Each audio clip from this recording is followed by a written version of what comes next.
Good morning students. આપણે economics ની અંદર 12મા ધોરણમાં ચોથું પ્રકરણ અત્યારે ચલાવી રહ્યા છીએ. ચેપ્ટરનું નામ છે બેન્કિંગ અને નાણાકીય નીતિ અને એમાં સરે મુદ્દો શરૂ કરેલો છે વેપારી બેંક. સરે વેપારી બેંકનો અર્થ, વેપારી બેંકના પ્રકારો, વેપારી બેંકના કાર્યો ત્યાં સુધી સમજાવેલું છે. તો વેપારી બેંક એ આપણે ફરી વખત સમજીએ તો વેપારી બેંક કોને કહેવાય? તો બેંક એ એવી સંસ્થા છે કે જે લોકો પાસેથી થાપણો સ્વીકારી અને બીજાને આપે છે અને બદલામાં આપણને વ્યાજ ચૂકવે છે, બેંક ઓવરડ્રાફ્ટ અને પે ઓર્ડરની સુવિધા આપે છે. ત્યાર પછી સરે પ્રશ્ન શરૂ કરેલો છે વેપારી બેંકના કાર્યો. તો વેપારી બેંકના કાર્યો બે પ્રકારના છે. વેપારી બેંકના મુખ્ય કાર્યો અને ત્યાર પછી છે વેપારી બેંકના ગૌણ કાર્યો. તો મુખ્ય કાર્યો સરે ચલાવી દીધા છે.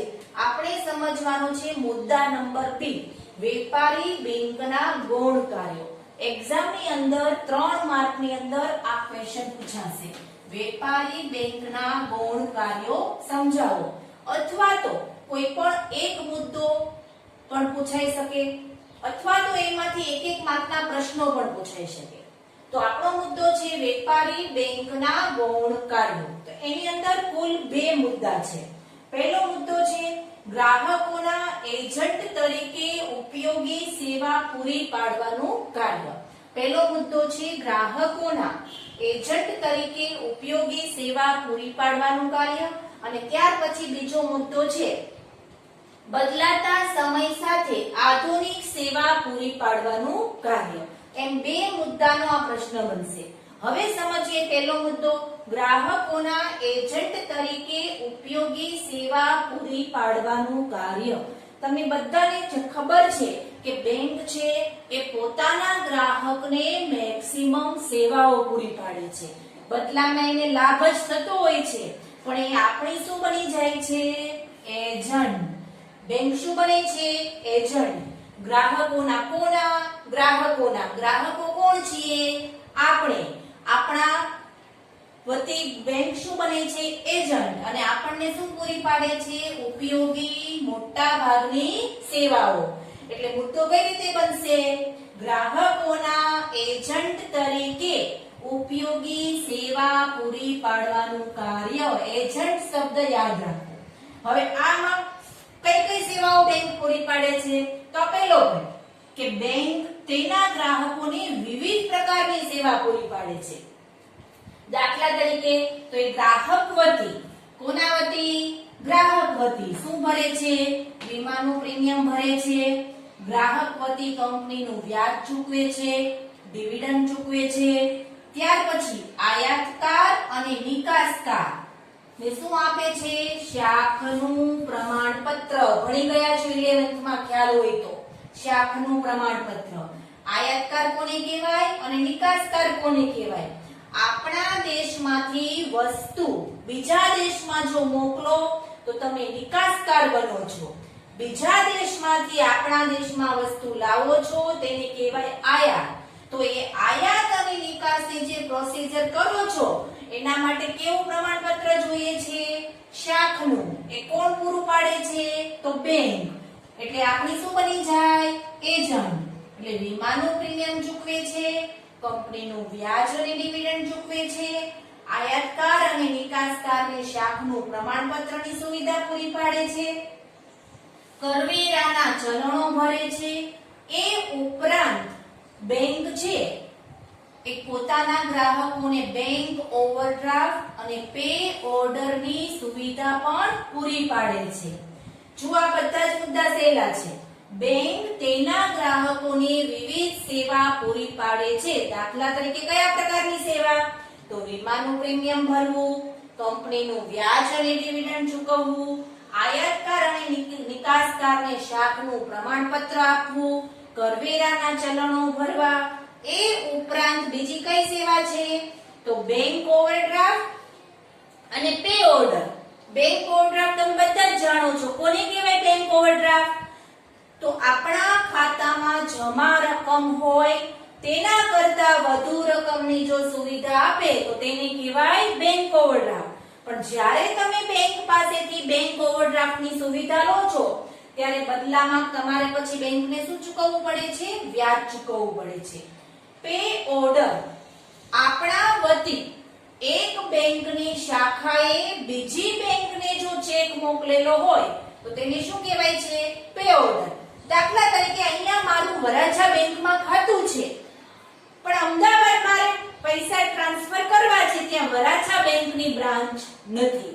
તો બેંક શું કહેશે? બેંક તમે મને ચેક આપી દો, હું ત્યાં ડિમાન્ડ ડ્રાફ્ટ દ્વારા એ મોકલી દઈશ. એટલે પે ઓર્ડર છે એ એક પ્રકારનું ડિમાન્ડ ડ્રાફ્ટ ડીડી જેવું કાર્ય કરે છે.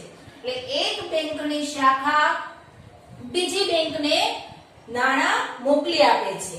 એટલે આપણે એમાં કઈ કરવાનું હોતું નથી. એ બંને બેંકો વહીવટ કરી લે છે અને આપણા નાણાં છે એ જે તે ખાતામાં ટ્રાન્સફર થઈ જાય છે. એટલે બેંક પોતાના ગ્રાહક વતી એજન્ટ બની પે ઓર્ડરની સુવિધા પણ પૂરી પાડે છે. આ તમારો અહીંયા પહેલો પોઈન્ટ પૂરો થયો કે બેંક તેના ગ્રાહકને વિવિધ પ્રકારની સેવા પૂરી પાડે છે. કયા પ્રકારની? તો આટલા પ્રકારની. ત્યાર પછી આ જ મુદ્દામાં બીજો મુદ્દો છે કે એ ઉપરાંત ગ્રાહકોને કિંમતી વસ્તુઓ જેવી કે શેર છે, ગ્રાહકોના દાગીના છે, એ બધી જ વસ્તુઓ છે સાચવવા માટે કઈ સુવિધા આપે છે? તો સેફ ડિપોઝિટ વોલ્ટની સુવિધા પૂરી પાડે છે. ગ્રાહકોની કિંમતી વસ્તુ છે જેવી કે ગ્રાહકોના શેર છે, ગ્રાહકોના દાગીના છે, એ બધી જ વસ્તુઓ સાચવવા માટે સેફ ડિપોઝિટ વોલ્ટ, જેને આપણે લોકર તરીકે ઓળખીએ છીએ, એ લોકરની સુવિધા છે એ બેંક આપણને પૂરી પાડે છે. અને બદલામાં બેંક શું કરે છે? લોકરનું ભાડું વસૂલ કરે છે. મફતમાં કોઈ સાચવતું નથી. એટલે ગ્રાહકની કિંમતી વસ્તુ સાચવવા, તો કિંમતી વસ્તુ કયા પ્રકારની? તો શેર છે, દાગીના છે, એ બધા માટે સેફ ડિપોઝિટ વોલ્ટની સુવિધા પૂરી પાડે, એટલે કે લોકરની સુવિધા. અને બદલામાં શું પૂરું પાડે? શું કરે છે? ભાડું વસૂલ કરે છે. એટલે આ બંને મુદ્દા. હવે તમે બધા કમનસીબ છો એટલે આ લોકડાઉનમાં ફસાઈ ગયા. નહીંતર આપણી સ્કૂલમાંથી જુદી જુદી બેંકો છે એની મુલાકાત માટે શિક્ષકો લઈ જાય છે તો એસબીઆઈ નું લોકર તમને જોવા મળે, એચડીએફસી નું જોવા મળે, ત્યાં કયા પ્રકારનું કાર્ય થાય છે બેન્કિંગ ની અંદર, કઈ રીતે ડિમાન્ડ ડ્રાફ્ટ થાય છે, કઈ રીતે પે ઓર્ડર થાય છે, એ બધી જ વસ્તુઓ તમને જોવા મળે. પણ આ વખતે આપણે લઈ જઈ શકીએ તેમ નથી. પણ ગમે ત્યારે એકલા જઈને પણ જ્યારે લોકડાઉન ખુલે ત્યારે બેંકની મુલાકાત અવશ્ય લેવી. એટલે આ બંને મુદ્દા. અને ત્યાર પછી ત્રીજો પોઈન્ટ છે કે ખૂબ નાના કદની આર્થિક પ્રવૃત્તિ માટે કેવું ધિરાણ પૂરું પાડે છે? નાનું ધિરાણ, માઇક્રો. એટલે કેવું કહેવાય? નાનું. માઇક્રો ધિરાણ છે એ પણ પૂરું પાડે છે. ખૂબ નાના કદની આર્થિક પ્રવૃત્તિ માટે કોઈ વ્યક્તિ છે એને નાના પાયે ધંધો શરૂ કરવો છે તો એના માટે નાનું ધિરાણ છે એ પણ વ્યક્તિને, જે તે વ્યક્તિને બેંક દ્વારા પૂરું પાડવામાં આવે છે. તો આખો આ પહેલો મુદ્દો છે કે ગ્રાહકોના એજન્ટ તરીકે ઉપયોગી સેવા પૂરી પાડવાનું કાર્ય. તો ગ્રાહકોને વિવિધ સેવા પૂરી પાડે, એમાં ઉદાહરણ લખવાના છે.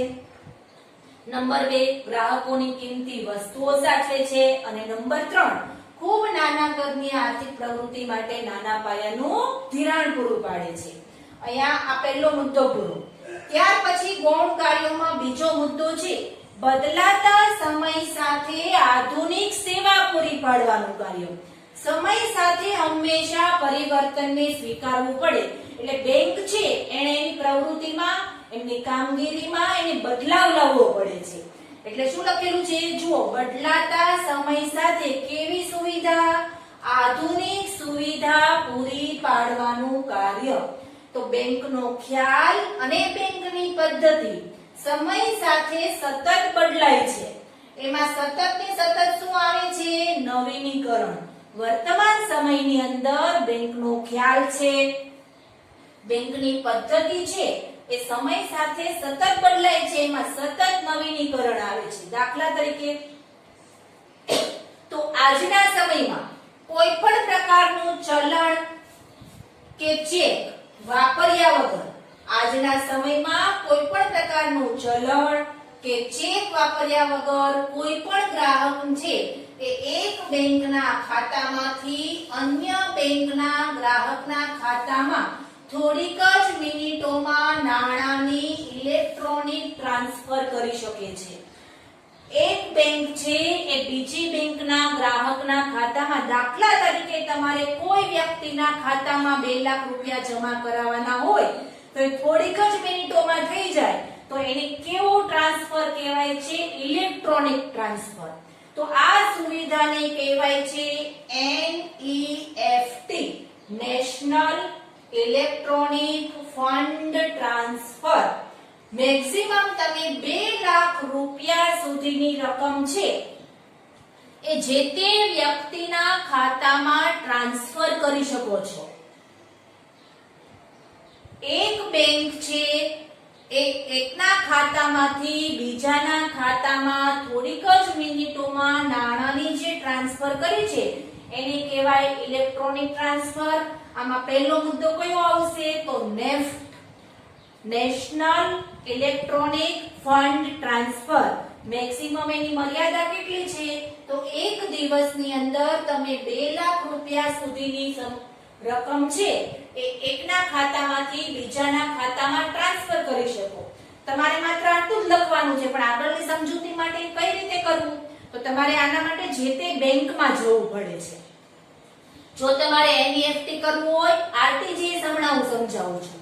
એટલે NEFT કરવું હોય કે RTGS કરવું હોય, બેંકમાં જઈને તમારે એનું એક ફોર્મ ભરવાનું છે. ફોર્મ ભર્યા પછી તમને તરત જ બેંક છે એ બીજાના ખાતામાં ટ્રાન્સફર કરે છે. અથવા તો જો તમારે બેંકમાં ન જવું હોય તો મોબાઈલની અંદર પણ હવે એની એપ્લિકેશન આખી ડાઉનલોડ થાય છે. પહેલા ઇન્ટરનેટ બેન્કિંગ હતું, હવે મોબાઈલ બેન્કિંગ એપ દ્વારા પણ તમે એક ખાતામાંથી બીજા ખાતામાં નેફ્ટ કે RTGS કરી શકો છો. ખાતામાં પૈસા જમા થાય છે એનો મેસેજ છે એ 2 કલાકમાં આવશે અને પૈસા તમને મળશે અથવા તો જે તે વ્યક્તિના ખાતામાં ટ્રાન્સફર થશે 24 કલાકમાં. આખી આ પ્રોસીજર છે. એટલે 2 લાખ રૂપિયા છે એ જે તે વ્યક્તિના ખાતામાં 24 કલાકમાં જમા થઈ જાય છે. તમને મેસેજ 2 કલાકમાં આવે છે. મેસેજ આવ્યા પછી તમે ઓનલાઈન પેમેન્ટ કરી શકો છો, પણ એ જે જમા થવાની પ્રક્રિયા છે એ થતા 24 કલાક લાગે છે, એટલે કે 1 દિવસ લાગે છે. એટલે 2 લાખ સુધીની રકમ હોય જે તે વ્યક્તિના ખાતામાં તમારે ટ્રાન્સફર કરવી હોય તો 2 લાખ સુધીની લિમિટમાં તમારે કયું કરવાનું છે? તો નેફ્ટ કરવાનું છે. પણ 2 લાખ કરતા જો વધુ રકમ હોય તો બેંક કઈ સુવિધા આપે છે? RTGS, real time gross settlement. RTGS નું પૂરું નામ શું છે? Real time gross settlement. એક માર્કમાં પૂછાય છે. નેફ્ટ અને RTGS બંનેનું પૂરું નામ. તો RTGS એટલે રિયલ ટાઈમ ગ્રોસ સેટલમેન્ટ. એની મહત્તમ રકમની મર્યાદા પર કોઈ લિમિટ નથી. 2 લાખથી વધુ રકમ હોય તો તમારે RTGS કરવાનું છે. 2 લાખ સુધીની રકમ હોય તો NEFT કરવાનું છે. અને આ બંને સુવિધા છે શેના કારણે શક્ય બની છે? તો CORE, કોર બેન્કિંગ, એના કારણે આ બંને સુવિધા છે એમાં સફળતા મળી છે. તો કોર બેન્કિંગ એનું પૂરું નામ શું છે? તો centralised online real time exchange. Centralised online real time exchange. આ બંને સુવિધા છે એ કોર બેન્કિંગને કારણે શક્ય બની છે. આ ઉપરાંત હવે જો તમારે નેફ્ટ કે RTGS એ મોટી રકમ છે, નાની રકમ માટે તમારે જો કોઈ પેમેન્ટ કરવું હોય તો તમને બેંક IMPS ની સુવિધા પણ આપે છે. આ તમારી ટેક્સ્ટ બુકમાં નથી, તમારી માહિતી માટે. IMPS નું પૂરું નામ છે ઇમિડિયેટ પેમેન્ટ સર્વિસ, તાત્કાલિક. અહીંયા મેં તમને શું કીધું? 24 કલાક લાગશે, પણ તમારે તાત્કાલિક જ જો નાણાંની ટ્રાન્સફર કરવી છે, પણ મેક્સિમમ એની મર્યાદા કેટલી છે? 50,000 રૂપિયા. તાત્કાલિક જ જો તમારે કોઈના ખાતામાં 50,000 રૂપિયા ટ્રાન્સફર કરવા હોય તો તમે શું કરી શકો છો? IMPS, immediate payment service. પણ બની શકે ત્યાં સુધી આઈએમપીએસ નો ઉપયોગ ભૂલમાં પણ કરવો નહીં.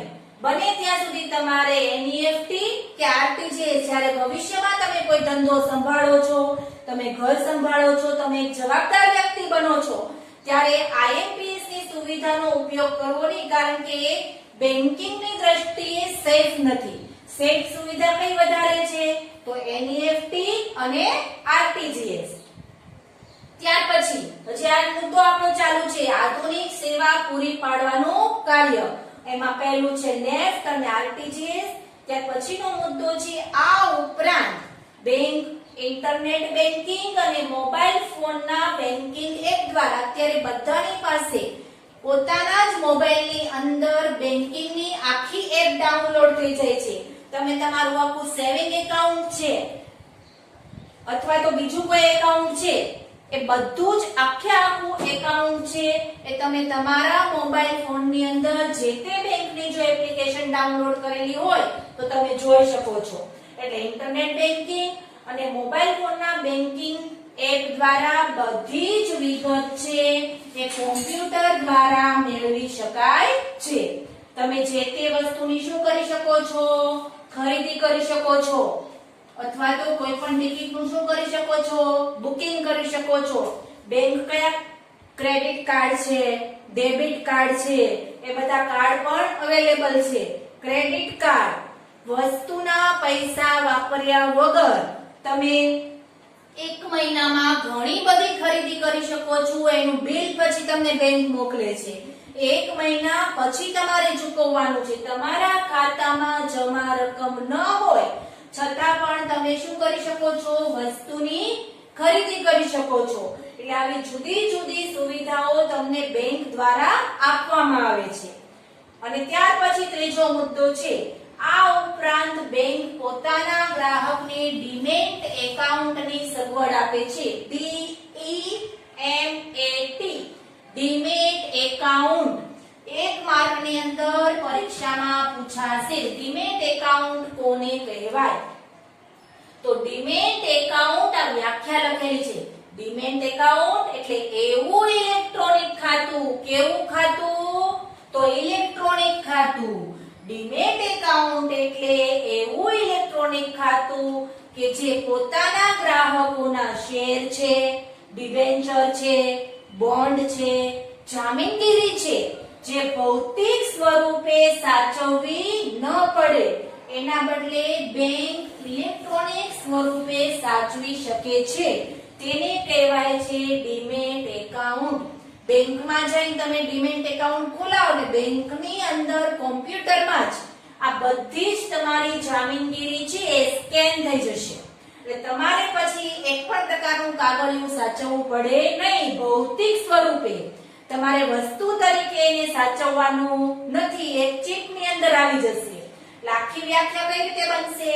તો ડીમેટ એકાઉન્ટ એટલે એવું ઇલેક્ટ્રોનિક ખાતું કે જે બેંક છે એ પોતાના ગ્રાહકોના શેર, ડિબેન્ચર, બોન્ડ, જામીનગીરી એ ભૌતિક સ્વરૂપે સાચવવી પડતી નથી. તેના બદલે બેંક છે એ ઇલેક્ટ્રિક સ્વરૂપે સાચવી શકે છે. તેને ડીમેટ એકાઉન્ટ કહેવાય છે. એટલે બીજા મુદ્દામાં કેટલા મુદ્દા આવ્યા? તો નેફ્ટ, આરટીજીએસ અને કોર બેન્કિંગ. આ પહેલો પોઈન્ટ. ત્રણેયના મુદ્દા એક એક માર્કમાં ફૂલ ફોર્મમાં પૂછાશે.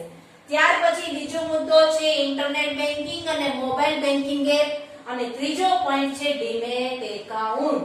આ બંને મુદ્દા એક એક માર્ક માટે પણ ફરજિયાત તમારે તૈયાર કરવાના છે. તો વેપારી બેંકના ગુણ કાર્યો, એમાં અહીંયા બંને મુદ્દા એના પૂરા. હવે ત્યાર પછી આપણે આગળનો મુદ્દો સમજવાનો છે શેડ્યુલ્ડ બેંક.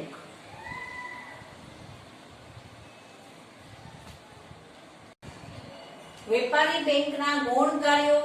ત્યાર પછીનો મુદ્દો છે ભારતમાં વેપારી બેંકોનું અસ્તિત્વ. તો ભારતમાં વેપારી બેંકોનું અસ્તિત્વ, તો ભારતની અંદર ઘણા બધા પ્રકારની બેંકો જોવા મળે છે. એટલે ભારતની અંદર જાહેર તેમજ ખાનગી માલિકી.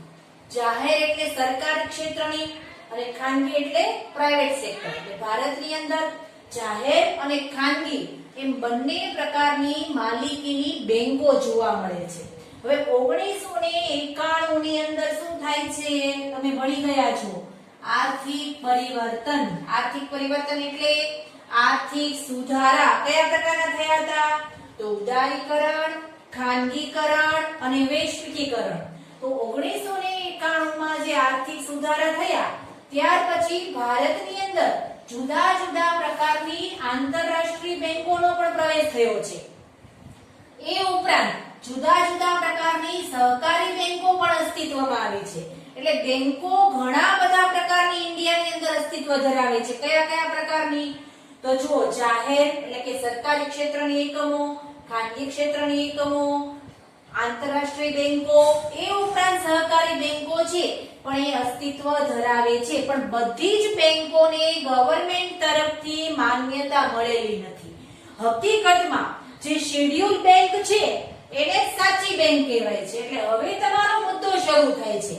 શેડ્યુલ બેંક 1 માર્કની પરીક્ષામાં વ્યાખ્યા પૂછાશે કે શેડ્યુલ બેંક કોને કહેવાય.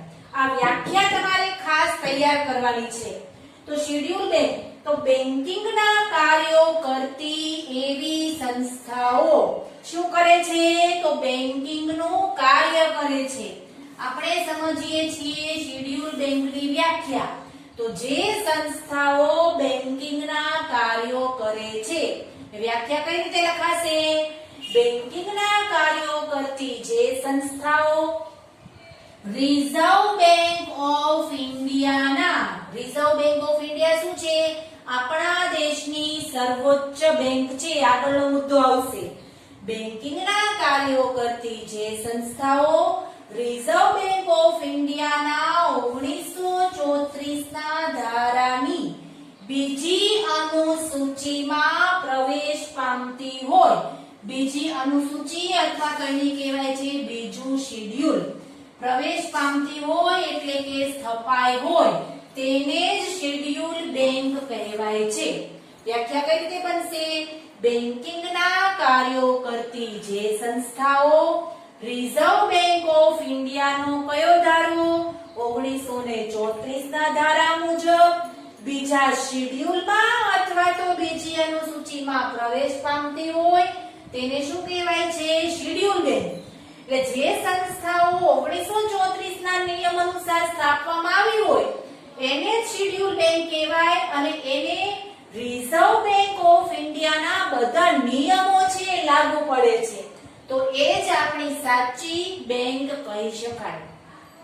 એટલે ભારતમાં વેપારી બેંકો છે એ ઘણા બધા પ્રકારની અસ્તિત્વમાં આવેલી છે. જો મેં તમને પ્રકાર સમજાવ્યા, જાહેર ક્ષેત્રની, ખાનગી ક્ષેત્રની, આંતરરાષ્ટ્રીય બેંકો અને સહકારી બેંકો, એમ ઘણા બધા પ્રકારની અસ્તિત્વ ધરાવે છે. પણ હકીકતમાં કઈ બેંક સાચી ગણાય? તો શેડ્યુલ બેંક. તો શેડ્યુલ બેંક કોને કહેવાય? તો જે સંસ્થાઓ રિઝર્વ બેંક ઓફ ઇન્ડિયાના 1934 ના બીજા અનુસૂચિમાં પ્રવેશ પામતી હોય એને જે નિયમો લાગુ પડતા હોય એ બધા નિયમો રિઝર્વ બેંક ઓફ ઇન્ડિયા પ્રમાણે લાગુ પડતા હોય તેને કેવી બેંક કહેવાય છે? Schedule bank. એટલે ફરજિયાત તમારે આ વ્યાખ્યા છે 1 માર્કમાં તૈયાર કરવાની. સમજાણું? આ મુદ્દામાં આ જ મુદ્દો મોસ્ટ ટાઈમ પે છે. ત્યાર પછી જે શેડ્યુલ બેંકોનું વર્ગીકરણ સમજાવો એવું કદાચ તમને 1 માર્કમાં પૂછી શકાય. તો શેડ્યુલ બેંકો છે એનું વર્ગીકરણ બે પ્રકારે બની શકે છે. એના બે પ્રકાર છે, વેપારી બેંક અને સહકારી બેંક. વેપારી બેંકમાં પાછા 4 પ્રકાર પડે છે. અહીંયા આપણે લખેલું છે જાહેર ક્ષેત્રની વેપારી બેંક, ખાનગી ક્ષેત્રની વેપારી બેંક, ભારતમાં કામ કરતી વિદેશી બેંક અને પ્રાદેશિક ગ્રામીણ બેંક. શેડ્યુલ બેંકો કેટલા પ્રકારની છે? તો 4 પ્રકારની છે. જાહેર ક્ષેત્રની, ખાનગી ક્ષેત્રની, ભારતમાં કામ કરતી વિદેશી બેંક અને ચોથો પ્રકાર છે પ્રાદેશિક ગ્રામીણ બેંક. પણ આ મુદ્દામાં શેડ્યુલ બેંકની વ્યાખ્યા તમારે ફરજિયાત તૈયાર કરવાની છે. મારી સાથે બોલો. બેન્કિંગના કાર્યો કરતી જે સંસ્થાઓ જે રિઝર્વ બેંક ઓફ ઇન્ડિયાના 1934 ના ધારા મુજબ બીજી અનુસૂચિમાં પ્રવેશ પામતી હોય કે સ્થપાઈ હોય તેને શેડ્યુલ બેંક કહેવાય છે. એટલે અહીંયા માત્ર આટલો જ મુદ્દો છે, આ મુદ્દો પૂરો. ત્યાર પછીનો મુદ્દો છે મધ્યસ્થ બેંક. મધ્યસ્થ બેંક. સૌથી પહેલા તો મધ્યસ્થ બેંક કોને કહેવાય? જે બેંક છે એ બધી જ બેંકનું સંચાલન કરે તેને શું કહેવાય? મધ્યસ્થ બેંક. આ સાદી વ્યાખ્યા તમારી કે જે બેંક છે બધી જ બેંકોનો જો વહીવટ કરતી હોય, સંચાલન કરતી હોય, દેખરેખ રાખતી હોય તો એને કેવી બેંક કહેવાય છે? મધ્યસ્થ બેંક. ઇકોનોમિક્સ મુજબ મધ્યસ્થ બેંક છે એ દેશની સર્વોચ્ચ બેંક છે. એક માર્કમાં પૂછી શકાય કે દેશની સર્વોચ્ચ બેંક એટલે શું? તો એનો જવાબ શું આવશે? મધ્યસ્થ બેંક. જે દેશની તમામ બેંકોની કામગીરીનું શું કરે છે? સંચાલન, મૂલ્યાંકન અને અંકુશની કામગીરી કરી તમામ બેંકો પર દેખરેખ અને નિયંત્રણ રાખે છે. મધ્યસ્થ બેંક એટલે દેશની સર્વોચ્ચ બેંક જે દેશની તમામ બેંકોની કામગીરીનું સંચાલન, મૂલ્યાંકન અને અંકુશની કામગીરી કરે છે. હવે આપણે સમજવાનો છે એનો અર્થ. તો આરપી કેન્ટના મત મુજબ મધ્યસ્થ બેંક એટલે જેને દેશના સામાન્ય હિત માટે અર્થતંત્રના મધ્યસ્થ બેંક એટલે જેને દેશના સામાન્ય હિત માટે અર્થતંત્રના નાણાંના જથ્થાના વિસ્તરણ અને સંકોચનની જવાબદારી સોંપવામાં આવી હોય એવી એક બેંક નક્કી કરવામાં આવે જેને સમગ્ર દેશનું અર્થતંત્ર છે એના નાણાંના જથ્થાનું શું કરવાનું છે? વિસ્તરણ અને સંકોચન એની જવાબદારી સોંપેલી છે. એક પ્રકારનું કાર્ય સોંપેલું છે. જો બે મુદ્દામાં વ્યાખ્યા વેચો. મધ્યસ્થ બેંક એટલે જેને દેશના સામાન્ય હિત માટે. બીજો પોઈન્ટ, નાણાંના જથ્થાનું શું કરવાનું છે? વિસ્તરણ અને સંકોચનની જવાબદારી સોંપેલી છે. તો વિસ્તરણ અને સંકોચન તમે ભણી ગયા છો 11th માં. વિસ્તરણ એટલે વધારો, સંકોચન એટલે ઘટાડો. આ રીતે યાદ રાખવું. આગળનો જે પ્રશ્ન આવશે નાણાકીય નીતિ, પરિમાણાત્મક સાધનો અને ગુણાત્મક સાધનો જો આ રીતે સમજશો તો આ ક્વેશ્ચન તરત ક્લિયર થઈ જશે અને આ જ પ્રશ્ન પરીક્ષામાં વધારે પૂછાય છે. વિસ્તરણ શું કહેવાય? વધારો. ક્યારે નાણાંનો જથ્થો વધારો તેને કહેવાય છે તેજી. જથ્થો તમે ક્યારે ઘટાડો છો તેને કહેવાય છે મંદી. મંદીમાં શું થાય? ઘટાડો, સંકોચન. તેજીમાં શું થાય? વિસ્તરણ. કઈ રીતે કરવું એ આખું તમારે નાણાકીય નીતિમાં મધ્યસ્થ બેંક છે એ કઈ રીતે નાણાંનો પુરવઠો વધારે છે, કઈ રીતે ઘટાડે છે એ આખું સમજાવશે હું અથવા તો જે સર ચલાવતા હશે તે. અત્યારે આપણે માત્ર વ્યાખ્યા સમજીએ તો મધ્યસ્થ બેંક એટલે એવી બેંક કે જેને દેશના સામાન્ય હિત માટે સમગ્ર અર્થતંત્રનો નાણાંનો જે જથ્થો છે એનું વિસ્તરણ કરવાનું અને એનું સંકોચન કરવાનું એની જવાબદારી માત્ર ને માત્ર કઈ બેંકને છે? મધ્યસ્થ બેંકને. તો એ ઉપરાંત એનું મુખ્ય કાર્ય શું છે? તો દેશના નાણાં બજાર અને બેન્કિંગ ક્ષેત્રને મદદ કરી એને નિયંત્રણમાં રાખવાનું. એટલે કે વિસ્તરણ ક્યારે કરવું અને સંકોચન ક્યારે કરવું એના આધારે દેશનું નાણાં બજાર છે, બેન્કિંગ ક્ષેત્ર છે એને શું રાખે છે? નિયંત્રણમાં રાખે છે. તો ભારતની મધ્યસ્થ બેંક તરીકે કઈ બેંક કાર્ય કરે છે? તો Reserve Bank of India RBI. તમે બધા જ આનું નામ જાણો છો. રિઝર્વ બેંક ઓફ ઇન્ડિયા તેની સ્થાપના ક્યારે થાય છે? તો 1 એપ્રિલ 1935 માં. જુઓ, રિઝર્વ બેંક ઓફ ઇન્ડિયા છે પહેલા કેવી બેંક હતી? તો એ પ્રાઇવેટ બેંક જ હતી. એ માત્ર ને માત્ર 5 કરોડ રૂપિયાના ખાનગી મૂડી રોકાણથી 1 એપ્રિલ 1935 માં એની સ્થાપના થઈ. આ એક માર્કમાં. ત્યાર પછી આ બેંકનું શું થાય છે? રાષ્ટ્રીયકરણ, એટલે ગવર્નમેન્ટ બેંક બની જાય છે. ક્યારે બને છે? તો 1 જાન્યુઆરી 1949 માં એનું રાષ્ટ્રીયકરણ થાય છે. તો સૌથી પહેલા તો ભારતની મધ્યસ્થ બેંક તરીકે કઈ બેંક કામગીરી બજાવે છે? તો Reserve Bank of India. Next, એની સ્થાપના ક્યારે થાય છે? તો એની સ્થાપના થાય છે 1 એપ્રિલ 1935. મૂડી રોકાણ કેટલું છે? તો 5 કરોડનું. અને ત્યાર પછીનો મહત્વનો મુદ્દો છે રિઝર્વ બેંક ઓફ ઇન્ડિયાનું રાષ્ટ્રીયકરણ ક્યારે કરવામાં આવ્યું? તો રિઝર્વ બેંક ઓફ ઇન્ડિયાનું રાષ્ટ્રીયકરણ થાય છે 1 જાન્યુઆરી 1949 માં. આના પછીનો પ્રશ્ન આવે છે હવે વેપારી બેંકના જેમ કાર્યો છે તેમ રિઝર્વ બેંક ઓફ ઇન્ડિયાના મુખ્ય કાર્યો અને ગૌણ કાર્યો એ આપણે કાલ પછી નેક્સ્ટ લેક્ચરમાં જોઈશું. Okay, thank you.